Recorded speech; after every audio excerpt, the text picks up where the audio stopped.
Good morning, everybody. Welcome to the VGP Volcanology, Geochemistry, and Petrology Awards presentation and awards and the Daly Lecture. More than 200 volunteers make our section work, and I need to figure out how to make things work too. More than 200 volunteers in our section are needed to make our section work. You know who you are, so please accept my sincere thanks for your selfless contributions to AGU and our section. Our meeting was organized by Christy Till, Matt Jackson, and Anat Shahar. They received lots of complaints, so this is our chance to thank them for all their hard work and dealing with so many challenges to make this meeting a success. So let's give them a round of applause.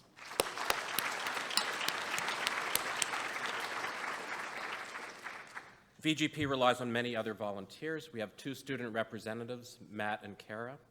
We have an education and outreach chair, Eric Clemetti, a webmaster who maintains our new website, and a VGP newsletter editor who puts together those newsletters you get 4 times a year. This year we also would like to thank 2 sponsors, New Instruments, who provided the breakfast on Monday morning before the centennial presentations, both for early career scientists and speakers and awardees from VGP, and Isotopics, who helped out with the reception on Tuesday.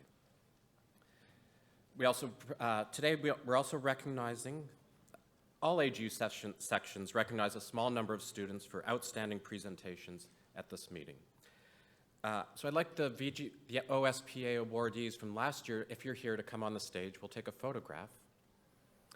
This recognition, of course, is not possible without a huge effort by a very large number of people. We have a large committee that makes this happen. The committee is chaired by Tyrone Rooney, who's been doing this now for 9 years. And over 150 volunteer judges enable this process to move forwards. It looks like none of our outstanding student presenters are here, so I will introduce them to you. 6 were selected from VGP last year. First was Jake Anderson for nonlinear infrasound propagation in discrete volcanic explosions. Anna Barth from the Lamont Doherty Observatory at Columbia University, leaky crystals, rapid dehydration of olivine in a 1-atmosphere furnace, and implications for magma decompression rate. Megan Jones from Woods Hole, modeling submarine pyroclast dispersal using the distribution of giant pumice at Havre Volcano. Megan Lubetkin from the University of Rhode Island, evidence of simultaneous effusive and explosive activity during the 1993 submarine eruption west of Socorro Island, Mexico. Sam Mitchell, from the University of Hawaii, resolving rehydration in pumice, methods for deriving original water content and quenching pressures using water speciation and hydrogen isotope analysis. And Rebecca Van Zura, microbial and viral roles in hydrothermal event, iron mat elemental cycling, and ecology of the Loihi seamount.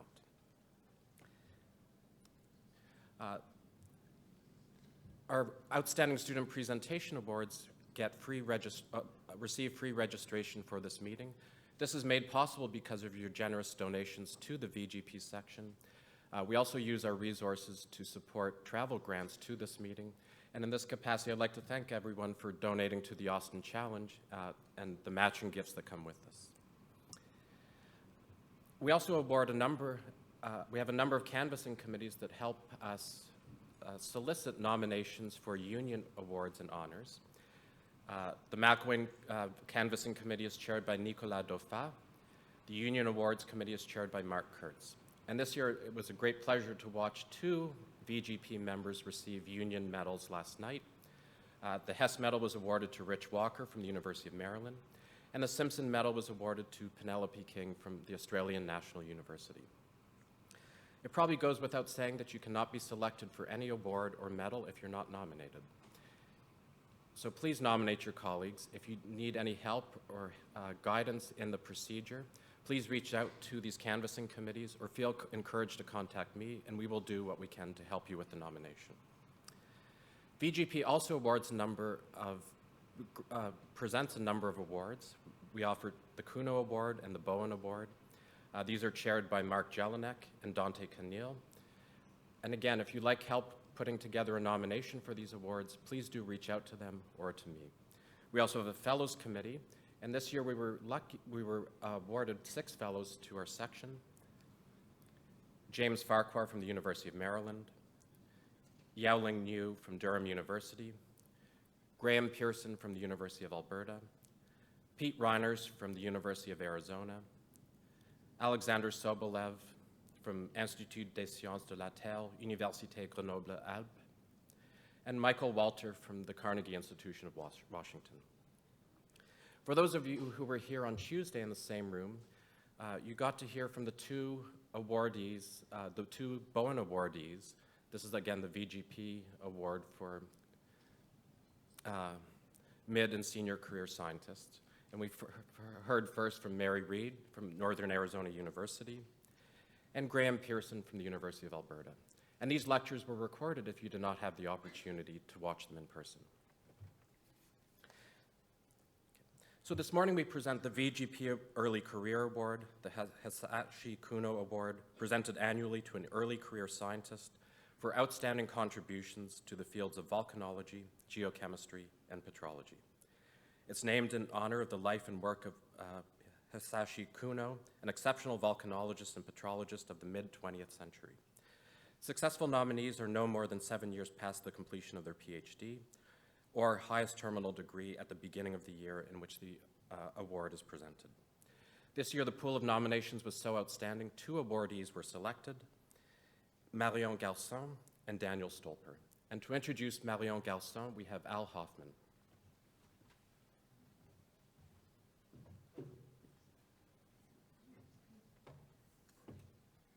Thank you. It is my privilege and honor to introduce Marion. Ah, good. Hi, Marion. For the Kuno Award. Marion has started her career setting new standards in showing how accessory minerals fractionate the chemistry of a sediment during transport from their source to the oceans. And this has a particularly important, among many other things, has a very important result, the so-called Zircon Effect, which has a profound effect on the isotopic composition of hafnium in sediments as opposed to average crust, and it allows us to identify, for example, recycled sediments to see when they come back out of the mantle. She has sorted this out not just for zircons, but for other accessory minerals as well. She subsequently, to give one other example of her outstanding work, has worked on the Barberton Greenstone Belt, the Fig Tree Shale, and showed that it's composed of 3 components with a focus on the detrital component, which has a source age that is about 300 to 400 million years older than the Fig Tree Shale itself, and it is substantially more mafic than present-day continental crust. Yesterday she told me this is only true for the Barberton Greenstone Belt, that other Archean belts are maybe not more mafic, but are more like present-day crust. So wait for the other shoe to drop. Yesterday she gave a brilliant lecture on taking on the old problem of crust formation. Is it episodic or is it continuous? And the zirconologists of this world have interpreted the well-known peaks of zircon ages from being in favor of something highly episodic into somehow something that results in continuous crust formation. She's taken that on and using neodymium isotopes showed and a very clever mass balance which sorts out the juvenile contribution to the crust from the recycled and the reworked contributions, that in fact these peaks of juvenile crust formation from the neodymium isotopes happen to coincide with those zircon age peaks. So it's now 2 to 1 for the episodic crust formation. Marion is a brilliant young geochemist. I expect that she has done great things. I expect a lot more great things from her to come. And it is a great honor for me to present her for the Kuno Award.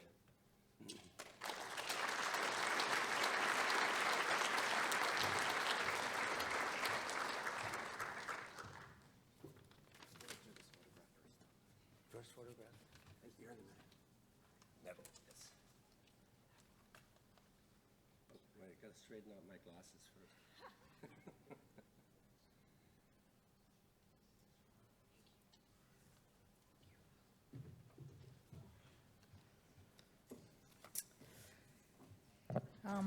Thank you, Al, for the kind words. It's a true honor to receive this award today, and I would like to thank all the people involved in this nomination, the Kuno Committee and the VGP section for awarding me this prize. So I'm not super good at acknowledgement. To give you an idea, I forgot to thank my PhD advisor, Catherine Chauvel, just after my PhD defense. I'm sure she will remember that. So I will try to not do the same today, and I will start with her. I owe a lot to her because she introduced me to geochemistry during my master, and she passed on to me her passion and rigor for analytical chemistry. So I would like really to thank you, Catherine, today, because I would not be here today without you. Then, following my PhD, I was lucky enough to do a postdoc at Carnegie with Steve Shirey and Rick Carlson. I would recommend any people to go there because that's really a nice place to start an academic career. Rick and Steve are really talented researchers. They're always keen to discuss ideas and results with me, and I learned a lot from them. So I really would like to thank them for their support during my 2 years of postdocs at Carnegie. I'm also very grateful to Maud Boyer in Clermont-Ferrand. She welcomed me with open arms when I arrived there, and she was always very supportive when it came to write grants or manuscripts, so I'm really happy to have her as a colleague now. I would like to thank all my colleagues, all the lab managers I worked with, my office mates and the collaborators at ISTER, at Carnegie, at ETH, and at LMV for making my daily life really rich and fun. And finally, none of this would have been possible with the support of my family and Lucy, who coached me on a lot of interviews and talks.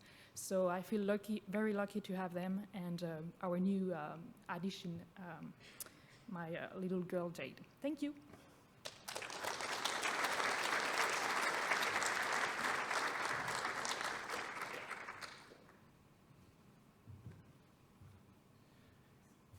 The second recipient of the Kuno Award is Daniel Stolper from the University of California, Berkeley. And the award will be, the nomination will be given by John Eiler from Caltech. Thank you all for being here. It's a great pleasure to introduce to you Daniel Stolper, who currently runs a stable isotope geochemistry and general geochemistry laboratory at Berkeley, just across the bay.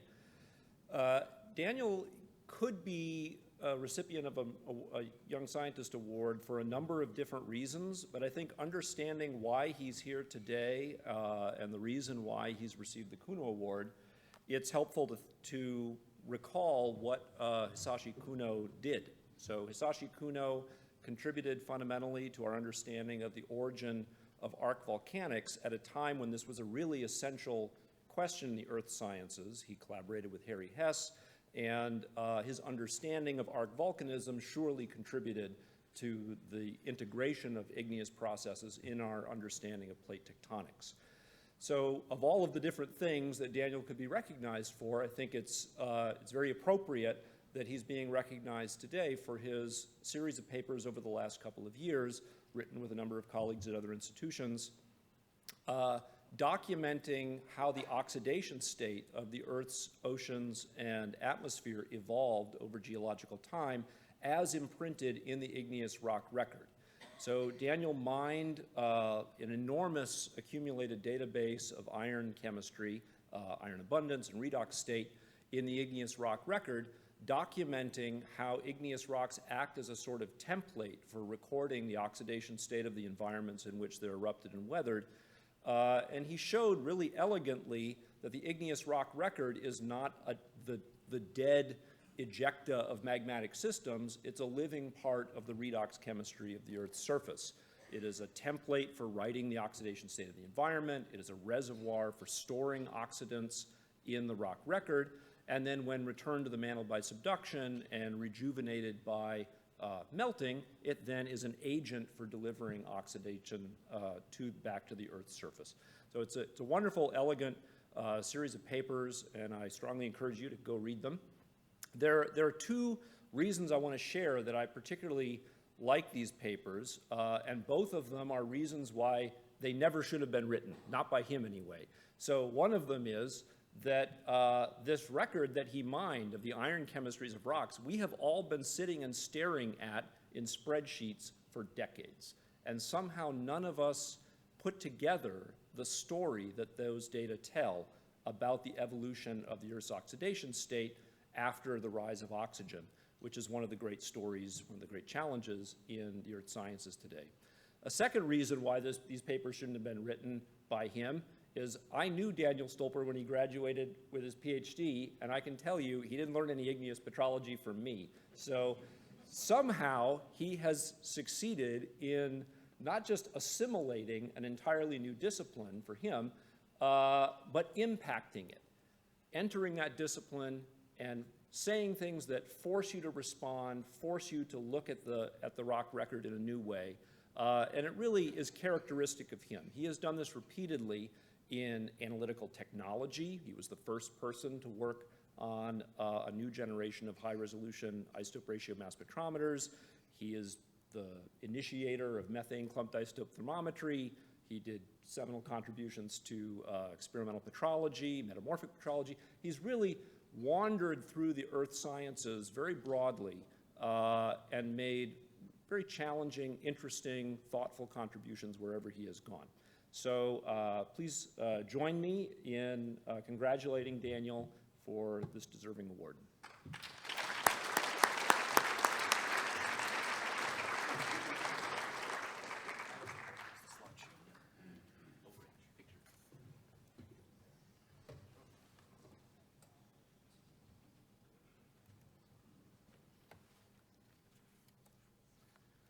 This is Daniel Stolper.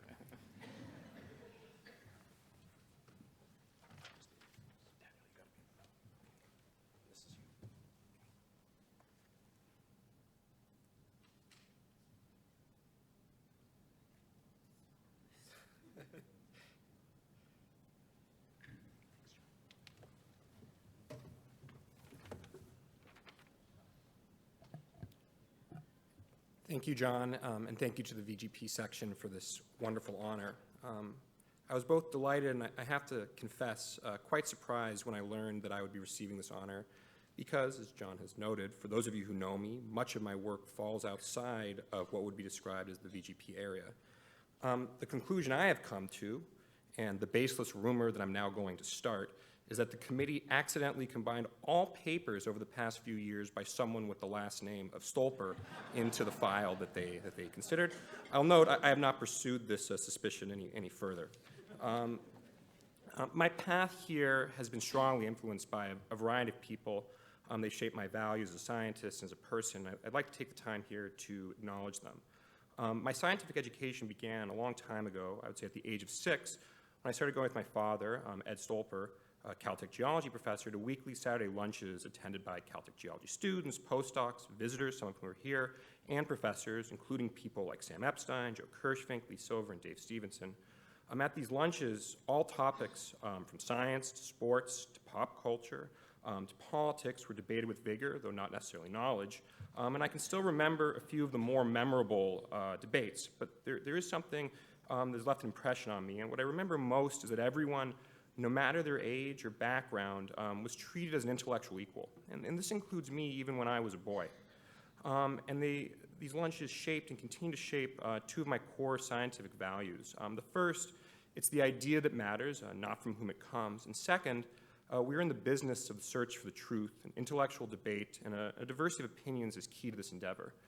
My formal geological training began when I was an undergraduate at Harvard with inspiring classes from Dan Schrag, Paul Hoffman, Ann Pearson, and Andy Knoll, and not a day goes by where I don't think back on something that I learned during this formative time, including that I now use all my notes from those classes as the launching point for the classes I now teach. I then spent a year in Don Canfield's lab in Denmark before starting graduate school at Caltech with John Eiler.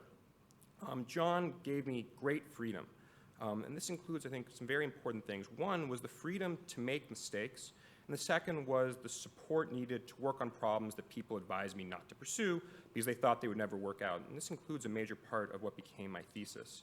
But even more importantly, I want to thank John for serving and continue to serve not just as a role model for how to be a scientist, but how to be a good person, or as I like to say, how to be a mensch. I then went on to be a postdoc at Princeton and work with Michael Bender. This was a truly formative experience in which Michael ingrained in me the importance of rigor on a daily basis. I've been an assistant professor at Berkeley now for 3 years, and I'm blessed with very supportive colleagues, and I'm often unsure of where my research is headed, but these experiences, mentors, and colleagues, they give me confidence that it's headed somewhere. Finally, I want to thank my family. First, I want to thank my father, who's here today. You've immeasurably influenced my scientific principles and values. Lastly, and most importantly, I want to thank my wife, Leslie, for unending support over the past 8 years. I'll say this specifically to Leslie. This award is for people early in their careers, and it may seem hard to believe between mortgage payments, baby-proofing, and figuring out how to install car seats. But the Volcanology, Geochemistry, and Petrology section of the American Geophysical Union and August Association has certified the following: we are indeed still young. Thank you all.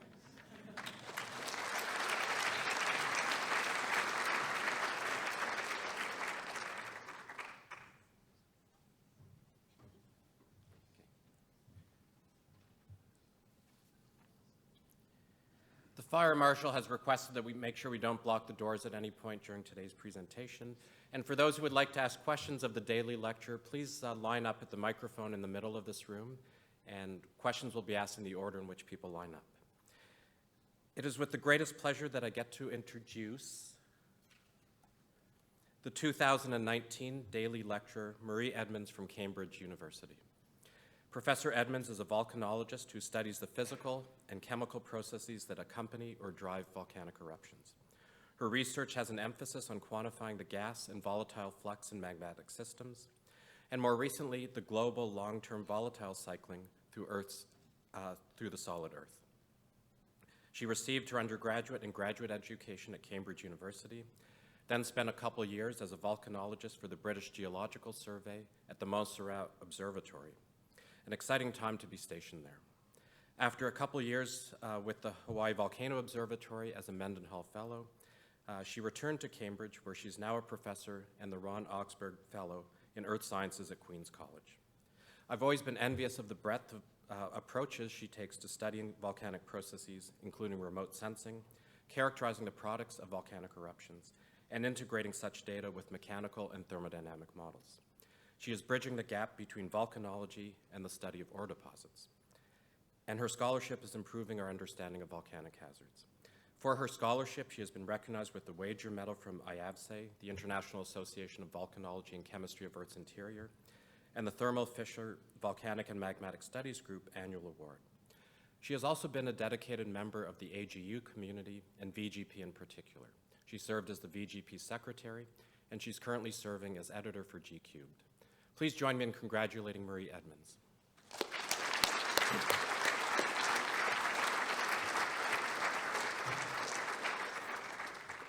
we get to do this awkward thing of taking the photograph.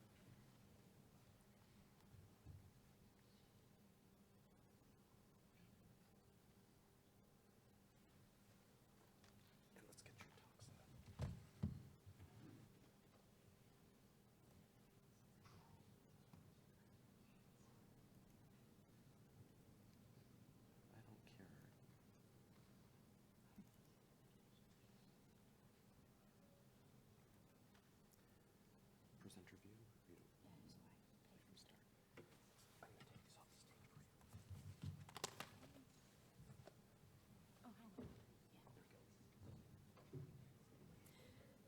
Okay, well, good morning, everyone, and thank you, Michael, for those very kind words, and thanks to all my supporters and my mentors, many of whom are in the room.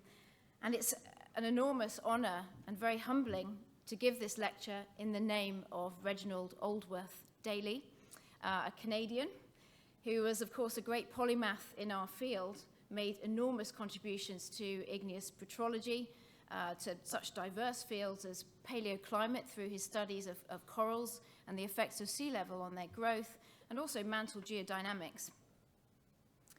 So I want to introduce my collaborators for the lecture that I'll give you today, and in particular point out my PhD students, Emily Mason and Penny Weiser, who are pictured here, and Emma Liu, who was until recently a Leverhulme Fellow at Cambridge, now at a tenure-track position at UCL.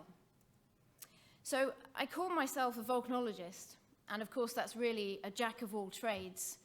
Volcanologists are a really diverse bunch, and they study everything from eruptive processes and conduit dynamics, all the way through to how magmas behave in the crust, how they're stored and transported to the surface and from the mantle, and the impacts of volcanic eruptions, and that includes the environmental impacts, the impacts on climate, and so on. Through my career, I've become interested in the role of volcanoes in supplying fluxes of volatile elements as gases directly to the hydrosphere and the atmosphere, and in doing that, they have really quite rapid effects on climate and on planetary habitability. So how do they do this? Well, this is a beautiful movie from Bruce Houghton, an ultra-high-speed movie of magma degassing from Kilauea Volcano. And you can see here exactly what the mechanism is for volcanoes in delivering volatiles to the Earth's surface. You can see this expanding bubble here. So silicate melts ascending towards the surface of the Earth. They're decompressing. And in doing so, they're exceeding their volatile saturation limits. They're building large bubbles, and these bubbles are further expanding on their approach to the surface. And those fragments and these bits of spatter that you can see here are actually fragments of the bubble walls that thin as these huge gas slugs expand and then break themselves apart. So in detail, then, this is a highly simplified plot showing the behavior of these different volatile elements. And these data, this diagram is predicated on a whole range of experimental data, and I can't hope to cite all of the really fundamental and important works in this area, but some of them are shown here. And those experiments have served to form the basis of thermodynamic models, which have been further tested and calibrated by immense number of studies on natural rocks, including volcanic gases and on silicate melts. And here are shown two examples to show end members, if you like, of behavior. One is a water-poor ocean island basalt, and you can see this is the mass fraction of volatile remaining in the melt versus pressure. And you can see for these kinds of magmas, whilst there's a CO2 degassing deep in the kind of upper part of the crust, but much of the sulfur and the water remain in solution until quite shallow levels. And it's this degassing that drives the acceleration of magmas towards the surface and determines eruption style at volcanoes such as Kilauea. The other end member would be this water-rich arc dacite. And you can see in contrast here, because of the high water contents of the melt, much more magma degassing takes place in the region of the upper crust where we have magma storage. And water is exsolving much deeper, and sulfur is partitioning into that gas phase as SO2 and also reduced species because of its high affinity for the exsolved volatile phase under oxidizing conditions in evolved magmatic systems. And I think what I want you to take away from this is it's almost inevitable that magmas being stored in the crust coexist with an exsolved volatile phase. And that's a really important concept for understanding how volcanoes work, but also for understanding how these volatile phases carry other elements, form ore deposits, and so on. Now, there are two ways that magmas produce an exsolved magmatic volatile phase. The first is through a process of isobaric crystallization and vesiculation at a fixed pressure. And I'm illustrating this here using a very simple water solubility plot. And magmas exceed their solubility limit through extensive crystallization. And we're familiar with this process in granites, for example. And then the second case is the first boiling or decompression or degassing, where magmas ascend up towards the surface and exceed their solubility limits through decompression.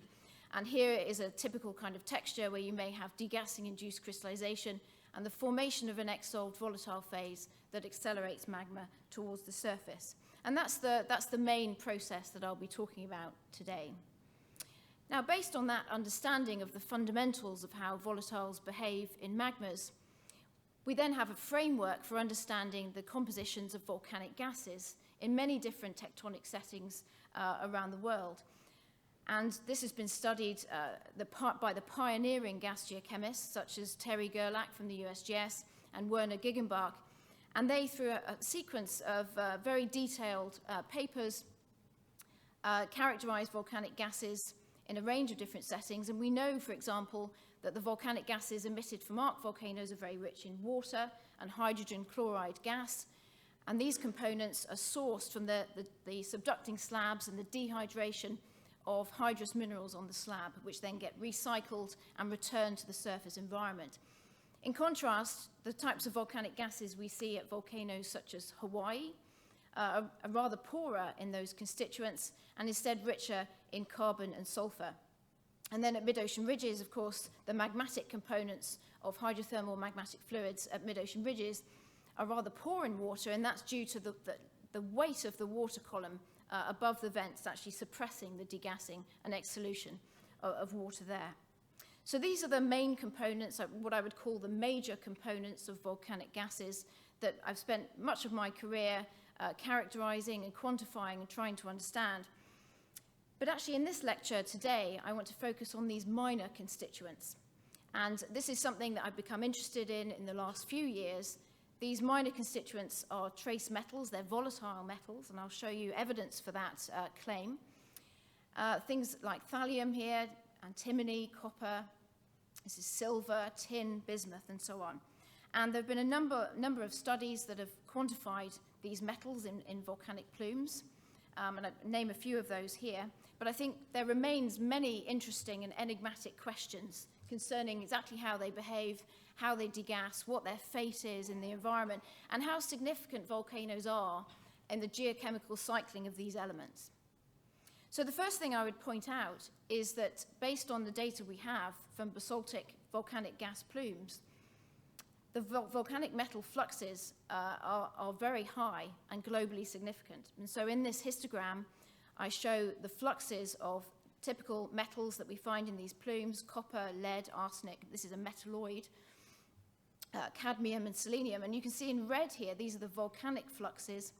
And in gray and black here, these are the fluxes from anthropogenic emissions from entire industrialized countries.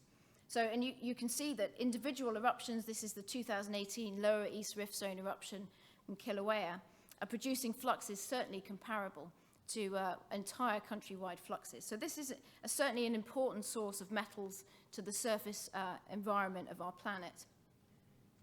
So what are the other reasons why these things are important to study? Well, some of these metals are toxic, they're pollutants, and we're certainly interested in their reactivity when they're delivered to the atmosphere and the oceans. We want to know how long what their residence times will be and what their impact will be. Conversely, some of these elements, of course, are nutrients, and they're involved in the building of proteins, for example. They serve as catalysts for several important biological reactions, and the magmatic supply of these elements to the oceans, and hydrothermal fluxes are an important supply of these elements to the oceans, may have been important in the rise of life through geological time. Many of these metals are sequestered away in sulfides, dense iron-rich minerals in the base of the crust, and so it's certainly important to understand, we can use them to understand crustal structure and composition, aspects like delamination of the continental crust, for example. And it's been known for decades, of course, that some of these elements partition strongly into aqueous, saline fluids deep in the crust, and these are the agents of delivery of these metals to porphyry deposits. And this is ever more important, of course, as we enter the energy transition. Society's demand for these elements is high. We can measure these elements in geological records, in ice cores and in sediments. These are markers of volcanic eruptions, both in historic times, but also in the ancient geological past. And for some of these very redox-sensitive metals, they actually provide tantalizing glimpses of oxygenation of the Earth's atmosphere through geological time. And then finally, of course, some of them are volatile, and they've been used, their abundance in the bulk silicate Earth has been used to try and infer very early processes, magma ocean processes in the early Earth and the precursor bodies that may have formed our planet. So previously, there have been many studies looking at metal behavior. Most, I would say, have focused on looking at volcanic plumes and their fate in the environment. Others have looked at low temperature fluid inclusions at the site of ore deposits. I would advocate that looking at these problems from a volcanic perspective gives us a unique and holistic view of the topic. It allows us, in essence, to look at metal pathways through magmatic systems all the way from the mantle up to the atmosphere. And we can look at the volcanic plumes, which are themselves a product of degassing the entire magmatic column through the crust. And then we can look at the metal systematics in melt inclusions and glasses, which allows us to reconstruct degassing and sulfide saturation and so on.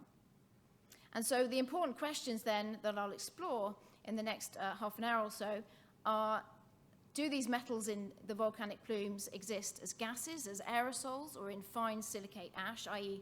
are they volatile, and how volatile? What is their source? Are they degassing and partitioning directly from silicate melt or from the breakdown of sulfides disseminated in the magma? And then are there differences between different plate tectonic settings, as we see in the major components of volcanic gases? What controls their fluxes? And then once they're in the atmosphere, what controls their lifetime? You know, how reactive are they? How long is their residence time? And then scattered throughout, I'll try to put in some implications for wider topics such as ore deposit formation, submarine element fluxes, and ice core records. So before I begin, I want to give you a brief overview of how we collect these data and analyze them. And this is a photograph of Penny and Emily and Emma at the 2018 Kilauea eruption last year. And they are placing filter packs into the plume. These filters are impregnated with alkali solutions to absorb acid gas and collect particles. And we can mount these kinds of samplers both on ground-based setups like this one, which could be carried into the plume, but they can also be mounted on drones. And this is a picture of Emma with Kieran Wood at a volcano in Papua New Guinea. This was a field expedition sponsored by the Deep Carbon Observatory. And then these filter packs are then taken back into the lab, and this is my student, Emily Mason, moving quickly through her analysis routine here in the clean lab in Cambridge. And so she's analyzing the filters. The plume gas gets pulled through the gas filters by a pump. And we can also use cascade impactors, which allow the particulate matter in the plume to be segregated by size, and these ever decreasing aperture sizes here as the plume is clicked through. And the filter packs are analyzed for gases by ion chromatography, and for these trace elements by ICP-MS. So one of the first things I want to point out is that we can say with a lot of certainty that these elements are behaving in a volatile way. And I'll talk a little bit about what we mean by volatility a little bit later on. But if we plot up this parameter, which is called the enrichment factor, this is a ratio of the element normalized by some lithophile, in this case aluminium, for the gas phase, and then we normalize that by the same ratio in the lava. And plot up all of the elements found in the volcanic plume, we see that these elements over here on the right-hand side are enriched by up to 10 to the 5, 10 to the 6 times in this particulate matter over their abundance in the magma itself. And that's very strong evidence that these metals are actually being outgassed as gas and then rapidly converted to aerosols.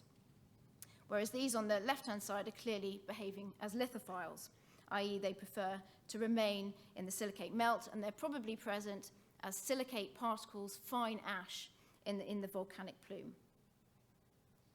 Now, the concept of volatility for these metals is, of course, not new.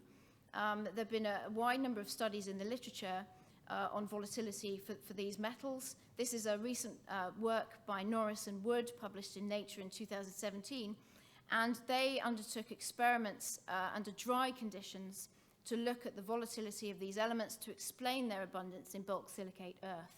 And their proposal here is this volatility on the x-axis, and this on the y-axis is the normalized concentration of these elements normalized by chondrite in bulk silicate earth. And their proposal is that these more volatile elements were actually degassed, essentially, from early magma oceans. But I think it's important here to distinguish between this dry volatility and what we think is happening in magmatic systems, which is rather a partitioning behavior of these metals into an exsolved saline aqueous fluid. So these are governed probably by quite different chemical principles.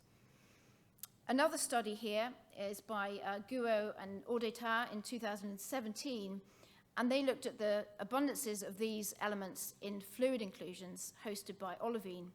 And they also find, and here we have the concentration of the elements in the fluid inclusions normalized by their abundance in the whole rocks. And again, we see these same elements cropping up here, enriched in the fluids. Cesium here, cadmium, molybdenum, copper, selenium, obviously highly volatile in all of these data sets. And then thirdly, I want to draw the attention to the work of Ken Rubin. He published this in 1997. And Ken was involved in sampling some particulate plume from a submarine eruption of Loihi volcano in Hawaii. And we show here some data from his 1997 paper. And he normalized the elemental abundance of these elements in the particulate plume, normalized them with, again, a lithophile element, in this case neodymium, and compared them with the whole rock. And again, we see these same metals, metalloids, arsenic, lead, polonium as well in this case, antimony and tellurium and so on. So it's clear that these are enriched in a fluid, an exsolved volatile phase. They're behaving in a volatile way. So in 2018, we compiled data on volcanic plumes from a range of different basaltic volcanoes around the world in different tectonic settings. And I want to emphasize that we focused on basaltic volcanoes only, and they were in eruption. So these were volcanoes which had an active lava lake or an open vent, and they were actively advecting a volatile phase right to the surface. And they had undergone very little sulfide saturation. So this is a kind of very simple case of metal degassing. And the first thing I want to point out, there's the fluxes on the y-axis. This is a log scale. The first thing I want to point out are the very high fluxes here for some of these metals. So we're seeing fluxes of 1,000, tens of thousands of kilograms per day of some of these elements, some of these metals into the atmosphere. And actually, these are similar to the fluxes that build ore deposits in the crust. So that's the first interesting thing that comes out of this, that these basaltic volcanoes are delivering such high fluxes of these metals to the atmosphere. The second thing to notice is the very different compositional fingerprint between these arc volcanic plumes and the hotspot or ocean island plumes. And there's a very clear difference. And if we plot it slightly differently, if we normalize it by SO2 and normalize it again for the Kilauea data set, we see very clearly that the arc volcanic plumes are enriched in these elements. And these range from zinc, there's lead, bismuth, arsenic, tungsten, thallium, cesium, and uranium. So the volcanic gases emitted from arcs are enriched in these particular elements over the volcanic gases that we see in ocean islands. And so that's a very clear indication that as well as the major components of volcanic gases, water and HCl, we also have more subtle but equally as significant differences in metal contents too. But if we go to the magmas themselves and we go to the glasses and the magma composition, we also see enrichments in those same elements. And these are data from Fran Jenner, that includes back arc glasses from the Lau Basin, and also some melt inclusions variously from Mount St. Helens, Villarica, and Etna here in blue, and then Mid-Ocean Ridge and Ocean Island glasses in red and black. And we see again here, and these are all analyzed by laser ablation ICP-MS, and we see again enrichments in these very similar suite of metals. This is thallium and lead here, uranium, tungsten. And so the story then is we have at least 2 stages of enrichment in an aqueous exsolved fluid. And indeed, this may be a continuous process, but what's certainly going on is that we have these fluid mobile metals transferred from the slab to the mantle wedge, and that gives us arc melts that are enriched in these fluid mobile metals and metalloids over MORB. And then these magmas rise up into the crust and develop an exsolved saline aqueous volatile phase, and these metals then partition strongly into that gas supercritical volatile phase during ascent. Now, I want to point out here a big unknown in our understanding of arc magmas, which I think is quite critical to understanding the fate of these metals through the crust, and that's that we don't have a good handle, I think, on the water budget of arc magmas. And so we could have anything from one end member that may be water-rich, where these melts, primary melts generated in the mantle, are already vapor saturated with very high bulk water contents. And so this process of enrichment and partitioning of metals into this exsolved volatile phase, you could think of this as a continuous enrichment process from mantle melt generation all the way to the surface.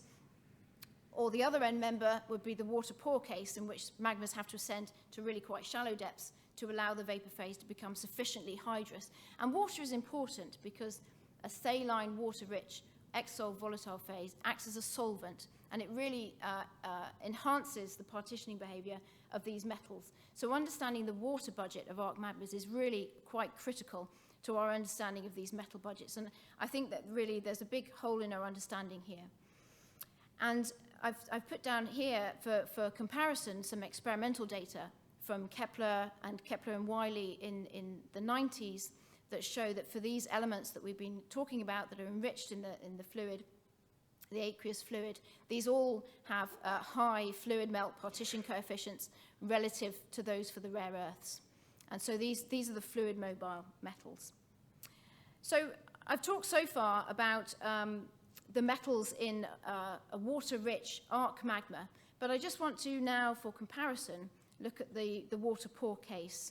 I'm going to go to an ocean island system for this, to Kilauea Volcano, where we've been doing a lot of work on this system over the past decade or so.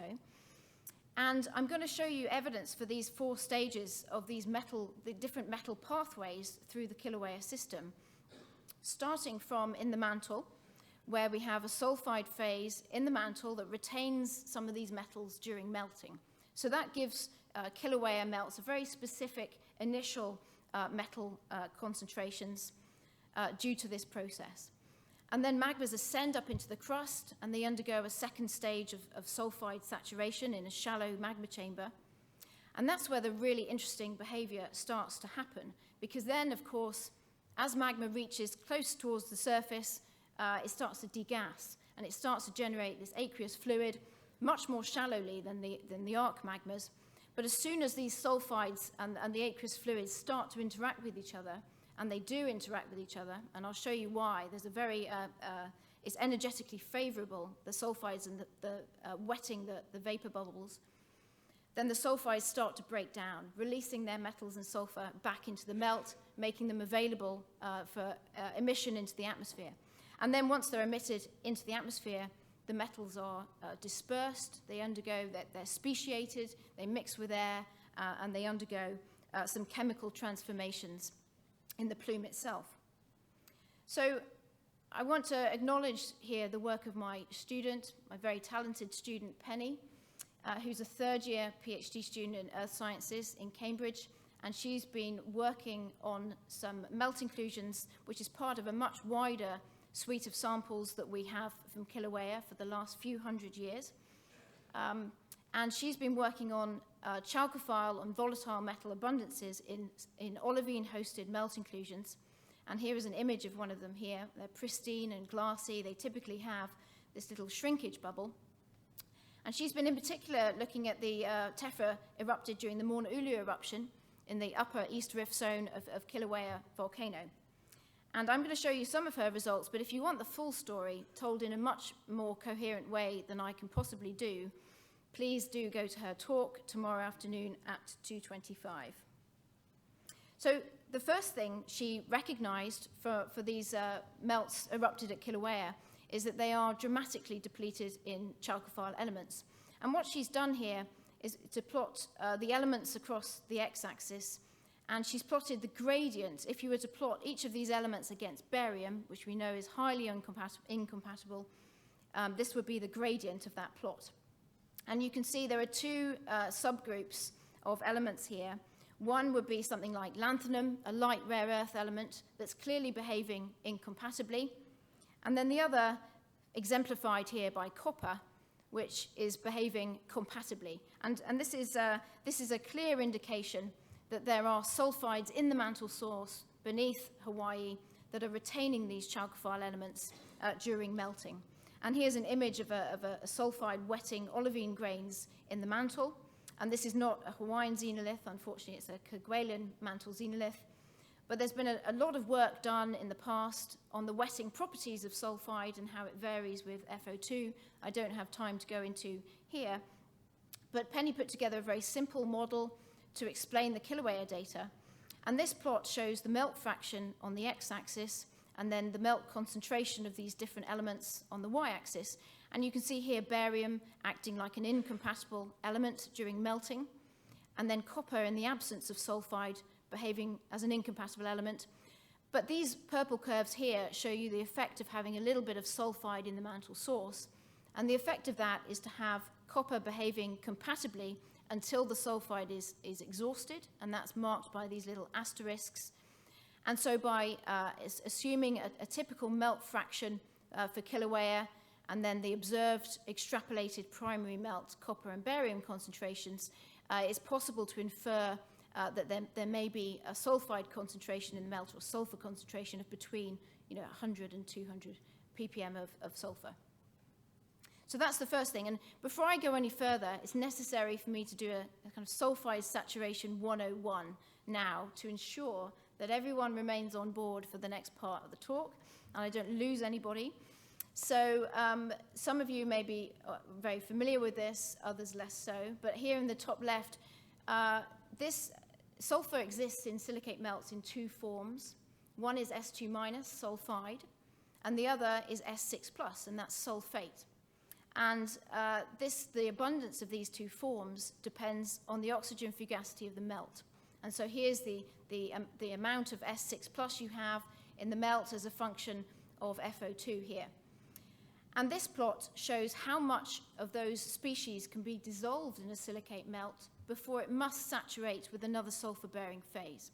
So we're really concerned with this left-hand part here for Kilauea. It's approaching this kind of boundary where S6+ starts to become important.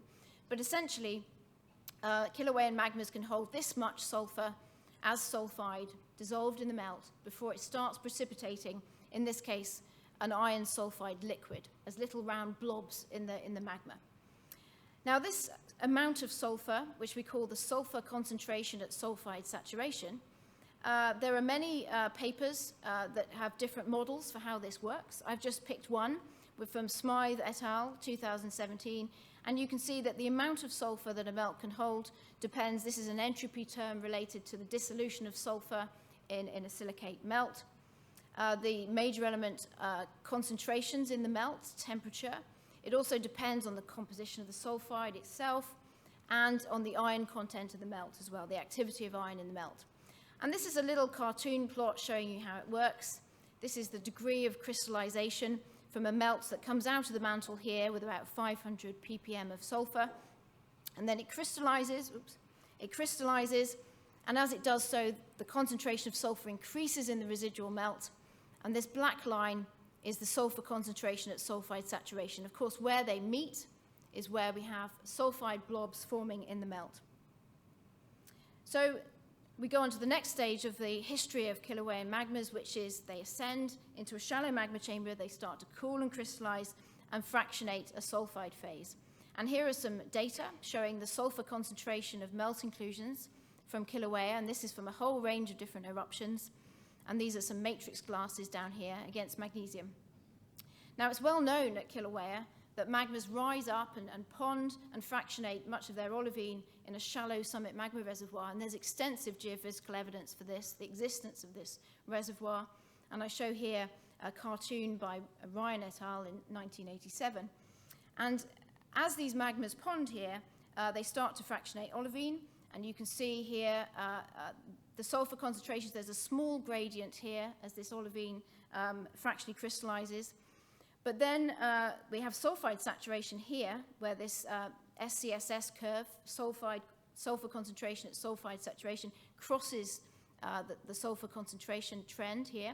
So this is where we propose that sulfides are actually precipitating between 8 and 10 weight percent MgO. And then we also have degassing, and there's clear evidence of degassing in this plot. All of these very low values of sulfur are evidence that, in fact, before entrapment of these melt inclusions, the melts actually degassed a little bit of sulfur. So we have these three processes going on. So if we have sulfide saturation, then we should be able to track this using the metals that I've talked about, particularly copper. And you can see here's a plot of the partition coefficient for these metals. This is sulfide liquid over silicate melt. And so all of these elements in the blue shaded area, they prefer to be in a sulfide liquid rather than a sulfide melt, silicate melt. And you can see copper has an extremely high partition coefficient.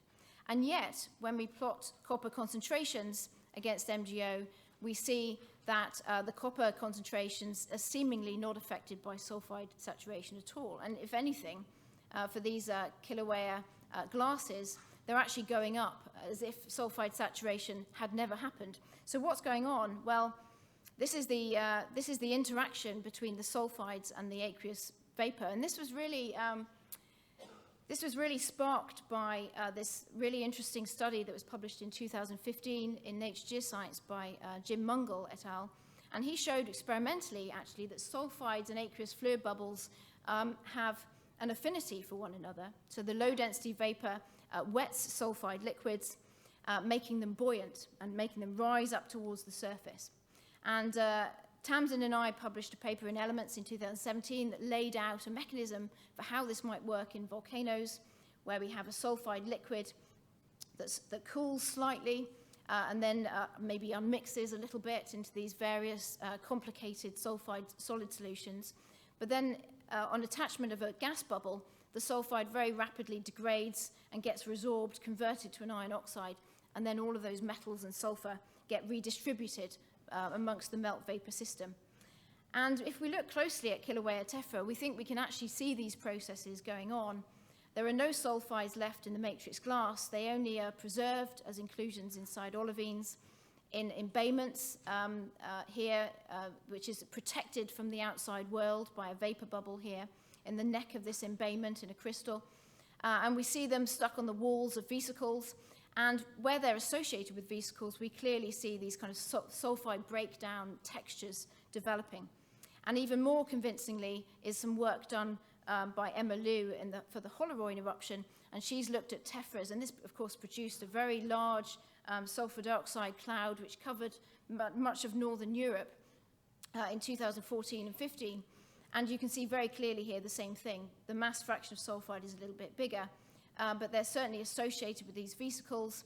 And here you can see one attached to a vesicle that's entirely broken down, and then a very stable sulfide globule away. And I haven't got time to go into detail about this, but we have some very interesting diffusion gradients of sulfur away from these sulfides, giving clear evidence that these are breaking down and releasing their components back into the melt. And there's evidence from other workers. This is Riki et al. In 2019 showed a similar phenomenon for oceanic plateau lavas, which are all sulfide saturated, and yet they show really high copper concentrations, far higher than the Morb array, here shown in grey. And in fact, for the very degassed samples, which have low sulfur concentrations. These are the ones that are particularly enriched in copper. And they propose that this is the mechanism of sulfide breakdown explains these geochemical trends. So sulfide breakdown releases the metals back into the silicate melt, but then do they degas or don't they? And really what determines that is their volatility. And this is the thing I think we really don't understand very much. We don't have much experimental data for the magmatic conditions that we need. But what we do have suggests that for things like cadmium and bismuth and selenium, this could be highly significant. Copper and nickel, much less so. So there's this three-way equilibrium that's set up, and depending on these partition coefficients, they're more or less degassed up into the atmosphere. So the million-dollar question then becomes, well, is this significant? Is it really important for our understanding of the sulfur budgets of basaltic eruptions? Now, you may know that the method that we use to try and estimate the sulfur output of large basaltic eruptions in the past, ones that we can't observe using satellites or ground-based instruments, we use the petrological method. And the petrological method is very simply the difference in the sulfur concentration between a melt inclusion and the matrix glass, its carrier liquid. And then we can multiply that up by the mass of magma erupted, and we can estimate the amount of sulfur that a particular eruption produced. So does this new picture affect that at all? Well, we can easily calculate the percentage contribution to the volcanic degassing from sulfide breakdown for these different species. And we see that for typical mass fractions of sulfide, at the lower end Kilauea, at the upper end Holoroin here, Iceland, we see that sulfide breakdown may indeed be supplying 20 to 50% of the sulfur that we see in the plume. And of course, very little record is typically preserved because these sulfides are broken down and gone. How does this affect the petrological method? Well, if our melt inclusions were trapped before sulfide saturation, then not at all, because we've accounted for all of the sulfur in the system. But if our melt inclusions are trapped after sulfide saturation, and this is a log scale, we may have not accounted for up to half of the sulfur in the system. So the message here is we've got to really understand the sulfur systematics of the melt in order to use this method to reconstruct emissions. And whilst this may be marginally significant for some basaltic eruptions, it becomes extremely important for these large igneous provinces of the past, particularly where we may have hotter or more oxidized magmas coming through cumulates in the crust, which may remobilize sulfides and resorb them.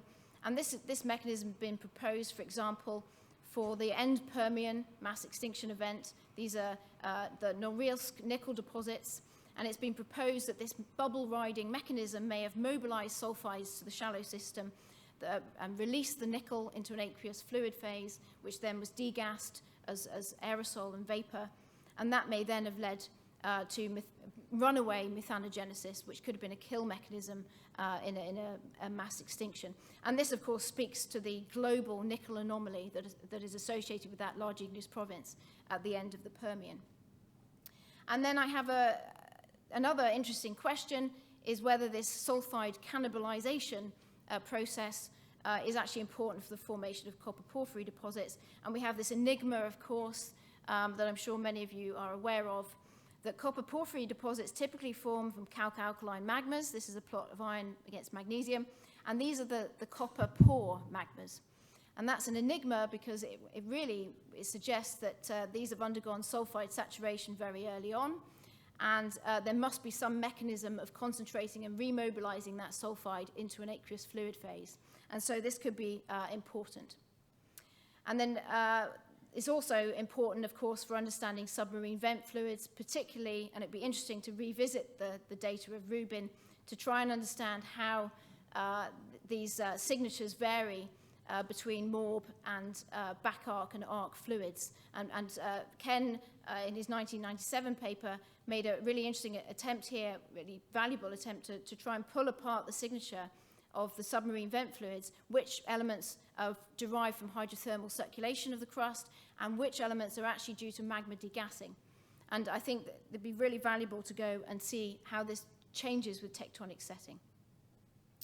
And so for the final part, in the last 5 minutes of the talk, I just want to talk a little bit about the fate of these metals once they enter the atmosphere. And an opportunity to look at this came up last year with the 2018 Lower East Rift Zone eruption at Kilauea, which occurred right down here on the Lower East Rift Zone, of course, erupted about 0.8 cubic kilometers of basalt. And we were lucky enough to send a team out from Cambridge and from Leeds to measure the particulate matter of the gas plume. And this is actually a Hawaii Department of Health data on particulate matter concentrations acquired all the way around the island from when the eruption began in May and when it finished in early August. And we were lucky enough to capture the last 2 or 3 weeks of this eruption. And the idea was to try and understand the fate of the plume as it was carried by these trade winds which wrap around the high volcanoes of Hawaii Island, carrying the plume gases and particulates around into this little eddy on the west coast, bringing it back onto the west coast. And so the team set up sampling stations at this whole range of different localities, and they collected the data, collected the samples every 2 days to try and understand how these metals behave. So relating the source to the downwind evolution. And the first thing they found is that SO2 is converted to sulfate. And so the plume, it begins here at the source with 100% of the sulfur is SO2. And then by 250 kilometers away, and this is an average of all the data, about 15% of that sulfur has been converted to sulfate. And if we combine that with a wind model of the plume, you can see very nicely here in olive colors, this is the SO2 converting to oxidized sulfate downwind. The second thing they found, and again, this is just an average of all of the data, these are concentrations normalized to the concentrations at the source vent, and we see that these volatile metals that we've been talking about are depleted really rapidly in the plume, far more rapidly than these lithophiles. And so we think these lithophiles are carried as fine ash, and these volatiles are carried as gases. And they're depleted within 50 kilometers of the vent, they're essentially gone. And so we call this a self-cleaning volcanic plume, which is, of course, great news if you live here, but it's not good news if you live closer to the eruptive vent. And I think that's actually a really important outcome of this work. So to understand this, Emily did some thermodynamic speciation modeling, and I won't go into this in too much detail, but essentially this top panel is before mixing with air. So this is high temperature gas. You can see these elements that exist as sulfides in the case of tin and lead and arsenic. And as soon as you mix the air in, and that's really quickly after these gases are emitted, they virtually all convert to chlorides, which are these green ones. And chlorides, we know, are highly soluble in water. So what's happening in the plume is that these chlorides are dissolving in rainwater droplets, and then they're very rapidly raining out. This is just the tip of the iceberg. I think there's a lot more to be done on atmospheric transport of these metals, because we really want to understand what these metals in ice cores mean.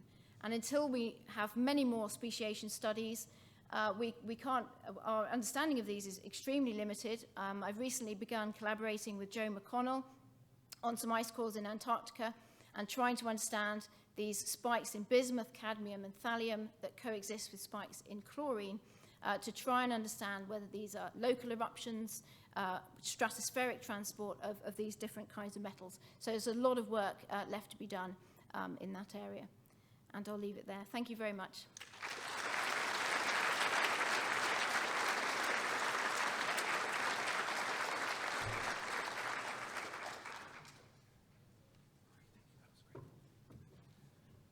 Please remember that if you'd like to ask questions, line up at the microphone, and we will take questions in order.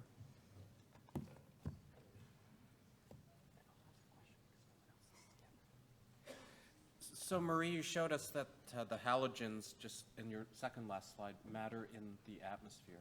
What about in the aqueous fluids?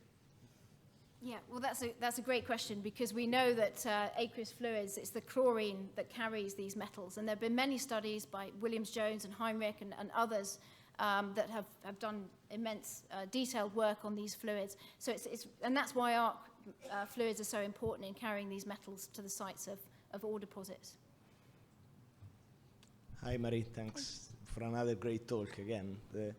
I have a question about, so you showed that you form brines in the shallow part of the system, and I was wondering what the implication is for the measurements we do on sulfur chlorine ratios, for example, in the plumes, because the association between the solubilities of volatiles and what we measure in the gas plume is modulated by the presence of these brines, the composition of the gas I'm so glad you asked me that. Yeah. I think, I think we focused on basaltic volcanoes for that very reason, because, you know, the big argument is that, you know, certainly from the economic geology perspective, that volcanic vapor is barren. It doesn't contain metals. It's not important. But in fact, we see the basaltic gases are incredibly rich in metals. We also understand, particularly from Jake Lowenstern's work, Hedenquist and Lowenstern in 1996, we understand the phase separation into a low-density vapor and a brine. But what I think is happening actually with these basaltic volcanoes is the brine's being advected to the surface. So the gas and the brine are being outgassed. So you're seeing the whole thing. And those brines may in fact manifest themselves as primary aerosols in the plume.